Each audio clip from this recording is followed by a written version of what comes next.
ఒకసారి ఒక విషయం గమనించాడు. తన తండ్రి చేతులు వణుకుతున్నాయి. తండ్రి ముఖంలో భయం కనిపిస్తుంది.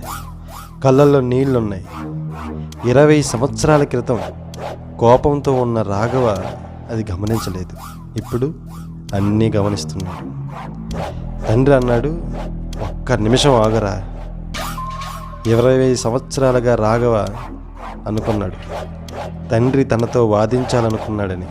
కానీ ఆ రోజు తర్వాత దొరికిన ఒక పాత రిపోర్ట్లో ఒక నిజం ఉంది.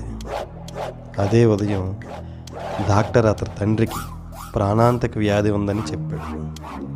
తండ్రి చెప్పాలనుకున్నది రాఘవ వినలేదు. 20 సంవత్సరాలుగా రాఘవ బాధపడింది తండ్రి మరణం వల్ల కాదు, ఆ రోజు నాన్న నాతో కోపంగా ఉన్నాడని అనుకోవడం వల్ల. నిజం వేరు, జరిగింది వేరు. తిరిగి వచ్చిన తర్వాత రాఘవ ఏడ్చుతూనే ఉన్నాడు. తండ్రి కోసం కాదు, 20 సంవత్సరాలుగా తాను నమ్మిన అబద్ధాన్ని తలుచుకొని. ఎందుకంటే కొన్నిసార్లు మనం గతానికి తిరిగి వెళ్ళాలని కోరుకోవడం దాన్ని మార్చడానికి కాదు, దాన్ని సరిగ్గా అర్థం చేసుకోవడానికి.